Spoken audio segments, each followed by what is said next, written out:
салом, шоматон бахайр бошад. номи ман Пентудорно мебошад ва ман аз Молдо ҳастам ва касбам занбурпарварӣ аст.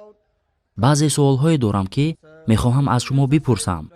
сараввал дар бораи кофир мехоҳам суол кунам. бархе аз мусалмонҳо мегӯянд ки ғайри мусалмонҳо кофир ҳастанд.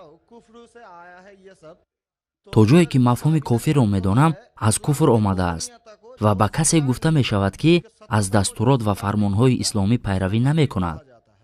дар яке аз рисолаҳои шумо хонда будам ки агар мехоҳед аз ин ном раҳоӣ ёбед, бояд исломро қабул кунед, роҳи дигареро пайдо кунед. роҳи дигареро пайдо кунедро нахондам, танҳо аз пеш худам изофа кардам.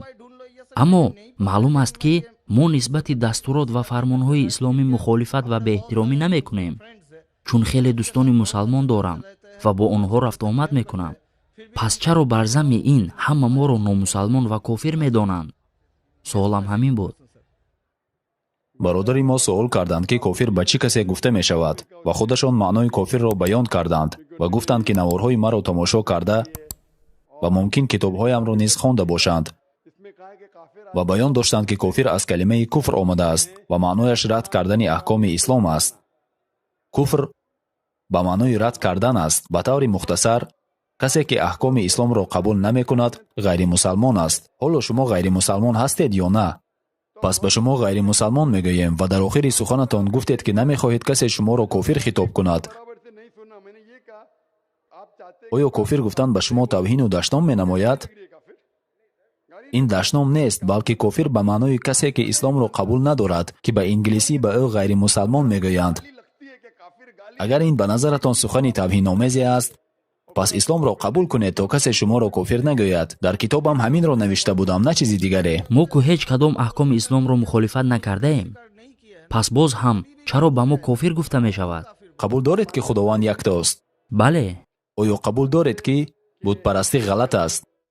мебахшед, маънои бутпарастиро нафаҳмидам. саҷда кардан ба муҷассамаҳои сангӣ дуруст аст ё ғалат? бародар, мо ку ҳинду ҳастем. муҷассамаи Дургу модар ва Лакшми модарро саҷда мекунем. шумо тасаввур мекунед ки бо ин амалатон ибодат мекунед, аммо ин ибодат нест. зеро дар китоби Ведаҳо навишта шудааст ки худованд тасвиру муҷассамае надорад. мутобиқи фармудаи китобҳои мазҳабии ҳиндуӣ, саҷда кардан ба муҷассамаҳои сангин, яъне будҳо ғалат аст. бинобар ин, агар шумо бутпарастӣ мекунед, ин амал бар хилофи ислом аст. шумо чӣ гуна мегӯед ки хилофи ислом амал анҷом намедиҳам? бадин ҷиҳат ки агар шумо бутро саҷда мекунед, Қуръон фармудааст ки ин ғалат аст, Ведаҳо низ фармудаанд ки ин ғалат аст, аммо боз ҳам замоне ки шумо чунин мекунед, касе шуморо кофир мегӯяд, дуруст мегӯяд, яъне шумо ғайри мусалмон ҳастед. инҷо чӣ сухани бадест? шумо гуфтед ки хилофи фармудаҳои ислом амал намекунам, аммо вақте муҷассамаҳоро саҷда мекунед, хилофи ислом амал кардаед. бародар, агар бигӯям ки бутпарастӣ намекунам, пас кофир нестам? агар бигӯед ки як худоро қабул мекунам ва бутпарастӣ наметунам, дуруст аст. мо ҳам як худоро қабул дорем. мавзӯи эҳтиром ба будҳо мисли саҷда кардан ба Дургу модар ё Лакшми модар, аз онҳон ки инкор карда наметавонем. агар инкор кунед, ба Веда наздик мешавед, ба Қуръон наздик мешавед. агар инкор накунед, ба Қуръон наздик нашудаед. пас ба инчунин шахс ба арабӣ кофир, ба инглисӣ нон муслим ва ба ҳиндӣ ғайримусалмон мегӯянд. мебахшед бародар, як саволи дигар доштам.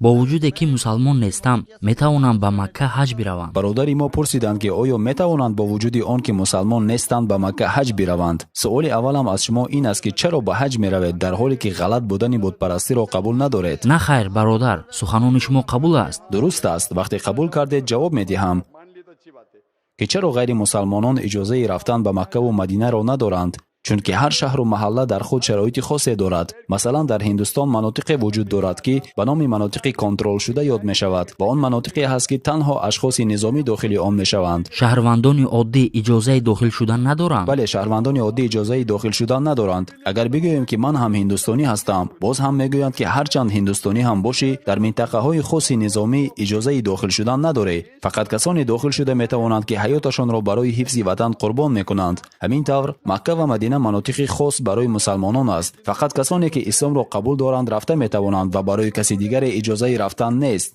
ин ҷавоби аввал. ҷавоби дуюм, барои рафтан ба ҳар кишвар шумо ба раводид, яъне виза зарурат доред. виза.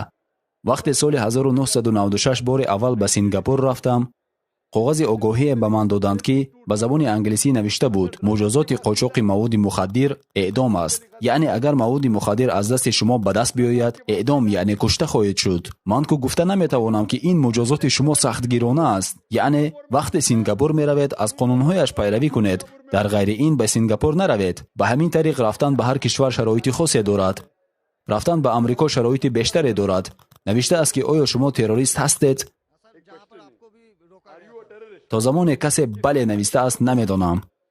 оё ба созмонҳои террористӣ пайваст ҳастед? то ҳанӯз касе ба ин савол посухи мусбат додааст ё на, ман намедонам. ба ҳамин тариқ рафтан ба Маккаву Мадина низ шароити муҳиме дорад. муҳимтарин шарти аввал касе ки ба Маккаву Мадина меравад бояд ба забони худ иқрор ва бигӯяд ла илаҳаиллаллоҳ муҳаммадур расулуллоҳ. ҳеҷ маъбуди барҳақ ғайр аз Аллоҳ нест ва Муҳаммад саллаллоҳу алайҳи ва саллам фиристодаи Аллоҳ аст. агар ҳамин қадарро шумо қабул дошта бошед, рафта метавонед. бародар, замоне ки мо 4 сол пеш мехондем, як дӯстам буд ки монанди бародари бузург бо мо рафтор мекард. ӯ ба мо гуфта буд ки ҳар гоҳ пеш аз масҷиде гузар кардед, агар ҳеҷ чизро намедонед, фақат ҳамин қадар бигӯед ла илаҳаиллаллоҳ муҳаммадур расулуллоҳ. кофӣ аст. машааллоҳ, ҳоло ки калима хондед, яқин доред ки худованд яктост. имрӯз яқинатон ҳосил шуд ки бутпарастӣ ғалат аст. пеш аз ин гуноҳе ки карда будед бахшида мешавад. вақте мусалмон шудед, гуноҳҳоятон авф мешавад. сеюм, оё қабул доред ки Муҳаммад охирин паёнбари худованд аст? бале. ҳоло мехоҳед ки мусалмон шавӣ?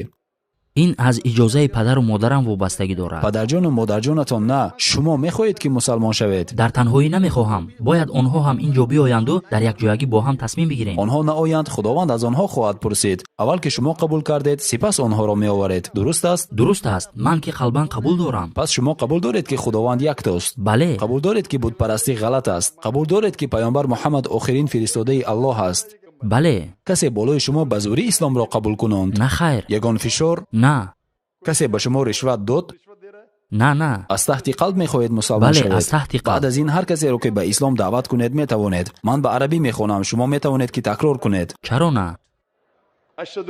أشهد الله الله إله إله إلا الله إلا الله وأشهد وأشهد أن محمدا عبده ورسوله. من شهادت медиҳам ки معبودی маъбуди барҳақе بجز از الله نیست ба ҷуз аллоҳ нест و محمد صلی الله علیه و سلم پیامبر آخرین و بنده الله است. ماشاءالله، شما حالا مسلمان شدید و دعا میکنم که خداوند برایتان هدایت بیشتر بدهد و در دنیا و آخرت کامیابی نصیبتان گرداند. و خواهشم از شما این است که این پیام را برای والدینتان نیز برسانید، زیرا برای شما فرض است تا آنان را از حقیقت آگاه کنید. و انشاءالله اگر خواستید که مکه بروید، شناسنامه‌تان را تغییر می‌دهید و انشاءالله به مکه رفته می‌توانید. اگر برایتان مشکلی ایجاد شد، به من بگویید، انشاءالله به شما کمک خواهم کرد.